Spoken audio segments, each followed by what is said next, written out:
வாளருந்த நரி. ஒரு நரி எப்போ பார்த்தாலும் போய் திருடி திருடி திருடி திருடி வருமா. குடியானவன் பார்த்துக்கிட்டே இருந்திருக்கான். டடா இந்த நரி இப்படி திருடுன்னு சொல்லிட்டு ஒரு நாள் வாழை வெட்டிட்டான். போய் அதுக்கு ஒரே அவமானம். வாளருந்த நரி வாளருந்த நரின்னு எல்லாரும் கிண்டல். திருட்டு வேலை செய்யறதுக்கு வாழை இருந்துருச்சு, அவமானம். அந்த நரிக்கு தாங்கவே முடியல அவமானம். நேராக அந்த நரி தன்னுடைய கூட்ட தலைவன் கிட்ட கேட்டுச்சான், எனக்கு எப்படி மானம் திரும்பி வரும், முதல்ல வாழை கொண்டு வா அப்புறம் பார்த்துக்கலான்னு. நேராக குடியானவன் கிட்ட போச்சான் நரி. என் வாழை கொடு, நான் ஒட்ட வச்சுக்கிறேன், உன் பக்கம் வரமாட்டேன். சரி வால் வேணும்னா என் மாடு இருக்கு, அதில் ஒரு சின்ன கொஞ்சம் குவளையில் ஒரு கொஞ்சம் பால் கொண்டு வந்து கொடுத்துட்டு எடுத்துகிட்டு போகணும். ஆனால் ஒன்று, யாரையும் கேட்காம எடுக்கக்கூடாது, கேட்டுட்டு தான் வாங்கணும். நரி நேராக போச்சான், மாடு கொஞ்சம் பால் கொடு.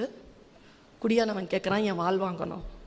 மாடு சொல்லிச்சான், அப்படியே பால் கொடுத்தா ஒரு கட்டு புல்லு கொண்டாந்து போட்டு பால் வாங்கிட்டு போகணும்.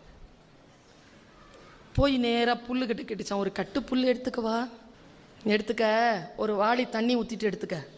நேராக ஆற்றுக்கிட்ட போய் நின்று, நான் ஒரு வாளி தண்ணி எடுத்துக்கவா, புல்லுக்கு போடணும், புல்லு கிடைச்சாதான் மாட்டுக்கு பால், மாட்டுக்கு பால் கிடைச்சாதான் வால் கிடைக்கும். என் கரை உடஞ்சிருக்கு, கொஞ்சம் மண்ணை கொட்டிட்டு தண்ணி எடுத்துகிட்டு போனுச்சு.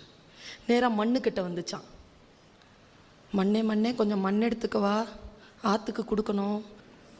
சரி, அங்கே ஒரு விதை இருக்குது, எடுத்து விதைச்சிட்டு அது ஒரு மொட்டு விடும், அந்த இலையை பார்த்துட்டு மண் எடுத்துகிட்டு போ. இது போட்டுச்சான். உட்காந்துட்டு இருக்குது. செடி முளைக்க 1 மாதம் ஆச்சான். 1 மாதம் வரைக்கும் ஒரு இலைக்காக காத்திருப்பது எவ்வளவு பெருமதியானது, ஒரு பொருளை உற்பத்தி செய்தல் எவ்வளவு பெருமதியானது என்பதனை காலத்தால் தான் அது முடியும். காலத்திற்கு நாம் பயந்து கொள்ள வேண்டும். மற்றவர்கள் காலத்தை செலவழித்து சம்பாதிப்பதை நாம் திருடக்கூடாது என்பதனை அந்த நரி உணர்ந்து கொண்ட தருணம் என்று அந்த பாட்டியின் கதை முடிகிறது.